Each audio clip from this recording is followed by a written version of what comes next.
Teman-teman, kalau suatu hari kalian singgah di kota Arles, jangan lupa untuk mampir kemari ya, ke Parc des Sateliers di Jalan Victor Hugo nomor 35. Tenang, tidak bakal tersesat, karena dari jauh saja sudah kelihatan ada menara setinggi 56 meter. Bentuk menaranya mirip remasan kertas aluminium. Bangunannya asimetris, artistik, dan kelihatan futuristik. Ya, futuristik. Itulah mengapa Siska sebut tempat ini sejarah masa depan Kota Arles.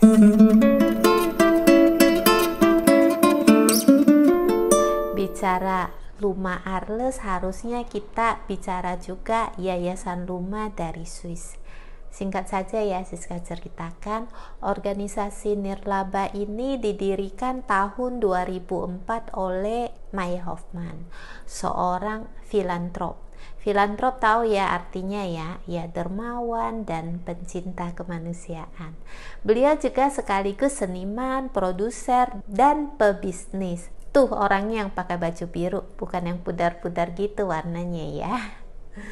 Nama Luma, L-U-M-A sendiri sebenarnya berasal dari akronim kedua anaknya, yaitu Lukas dan Marina.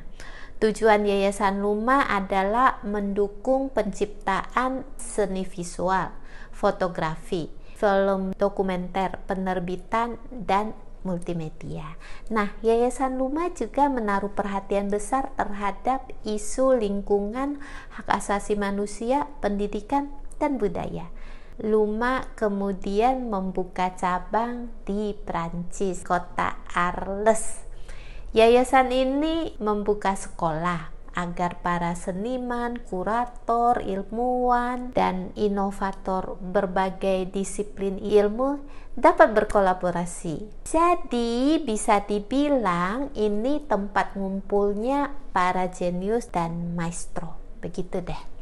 Sejak didirikan, Luma Arles sudah mensponsori dan membantu lebih dari 100 seniman, pemikir, dan inovator. Tapi supaya lebih optimal kontribusinya terhadap masyarakat, pada tahun 2014 Yayasan Luma akhirnya merenovasi dan membangun lagi gedung-gedung lainnya secara berkala. Ada 7 bangunan industri bersejarah yang direnovasi di Le Parc des Sateliers. Siska mau membicarakan bangunan terbarunya yang bentuknya aneh tadi itu loh, La Tour Luma. Menara ini bukan sembarangan. Ini yang mendesain adalah arsitek kawakan berlevel internasional, Frank Gehry. Beliau sudah merancang 10 proyek masterpiece di seluruh dunia. Di antaranya Guggenheim Museum di Bilbao, The Walt Disney Concert Hall dan Norton House di Los Angeles, Fondation Louis Vuitton, Tour New York, dan lain-lainnya. Nah, La Tour Luma Arles ini adalah proyek terakhirnya. Setelah itu Frank Gehry memutuskan pensiun. Sekarang umurnya memang sudah 92 tahun ya. Nah, dalam karya pamungkasnya ini, sang arsitek memadukan 3 unsur, yaitu bentuk amfiteater Arles, landscape bebatuan masif Les Alpes yang tidak teratur, dan lukisan Starry Night dari pelukis impresionis Vincent van Gogh. Ketiga unsur ini dielaborasi hingga menciptakan kesan unik dan berharisma.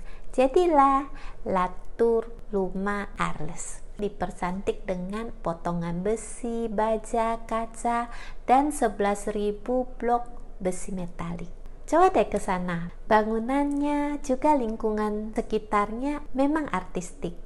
Waktu berkunjung ke Luma Arles, Siska dipandu langsung oleh Madame Finders, Maria Finders. Katanya kakeknya itu dari Indonesia. Beliau adalah kepala bidang pengembangan Yayasan Luma. Siska juga ditemani Sylvie Aries, On est ravis, émus, touchés, bouleversés de rentrer enfin. Ça fait 15 ans qu'on attend ce moment, depuis le premier projet. Ce qui est magnifique, c'est qu'on sait que c'est le dernier projet de Franck Gehry, puis que c'est à Arles, quoi. Voilà, on trépigne d'impatience à l'idée de découvrir cet endroit sublime. Et puis, il y a le parc aussi des ateliers, qui va être un jardin public. Donc voilà, c'est Arles. Merci beaucoup, Sylvie. Sylvie Aries adalah konsultan komunikasi publik Kota Arles. Bersama dua orang tersohor itu, Siska banyak mendapat masukan bernilai teknik sekaligus filosofis. Nah, ternyata panel metalik itu warnanya bisa berubah-ubah secara alami mengikuti pencahayaan alam. Menurut Ibu Maria Finders, masing-masing panel itu unik, punya nomor seri sendiri, sehingga bila suatu saat ada kepingan blok yang rusak, sudah tersedia suku cadang yang persis sama. Jadi sampai hal-hal sekecil itu sudah mereka pikirkan. Hebat ya. Terus yang membuat Siska takjub adalah dinding dari garam. Ini benar-benar dari garam laut loh. Begitu bunga garam itu dipadatkan, jadi terlihat seperti kristal. Selama ini kan Siska pikir garam cuma buat bumbu dapur. Lah, orang-orang di sana sudah berpikir begitu jauh ke depan ya, garam sebagai material dan ornamen bangunan. Ada juga di kamar mandinya nih, temboknya dari alga atau ganggang laut. Jadi menurut Yannick Jare yang memandu kita juga waktu itu, warna-warna yang ada mengikuti hasil dari lumpur laut yang diproses. Donc c'est une concentration de quantité d'algues dans un bioplastique, un amidon. Qui c'est qui vous a fait ça? Atelier Luna, c'est notre laboratoire de recherche. Saya pikir semua ini nggak akan bisa kalau kita nggak punya pemahaman yang tinggi terhadap seni sekaligus sains. Ya, Luma Arles memang bukan cuman mengurus seni, ada juga ruang laboratorium sains untuk memfasilitasi inovasi-inovasi baru. Jadi seimbang, otak kanan alias otak seni difasilitasi, otak kiri alias otak sains juga diberi ruang, bahkan jiwa kekanak-kanakan kita pun diperhatikan. Contohnya ada perosotan alias tobat. Jadi kalau mau turun dari lantai 2 misalnya, nggak perlu pakai tangga atau lift. Hemat listrik, hemat waktu. Kita tinggal meluncur. Kebayang nggak sih asiknya? Tapi Siska sendiri sumpah belum mencoba.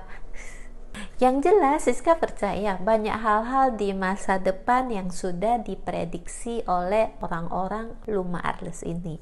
Mulai dari konsep arsitekturnya yang ramah lingkungan dengan memanfaatkan energi-energi terbarukan, turun lantai dengan perosotan, inovasi dinding dari garam, dari alga, sampai karya-karya para kreator yang terlihat futuristik. Mengunjungi tempat ini minggu lalu, Siska bersyukur benar-benar memperkaya jiwa dan memperluas wawasan. Seperti itu tadi, belajar sejarah masa depan.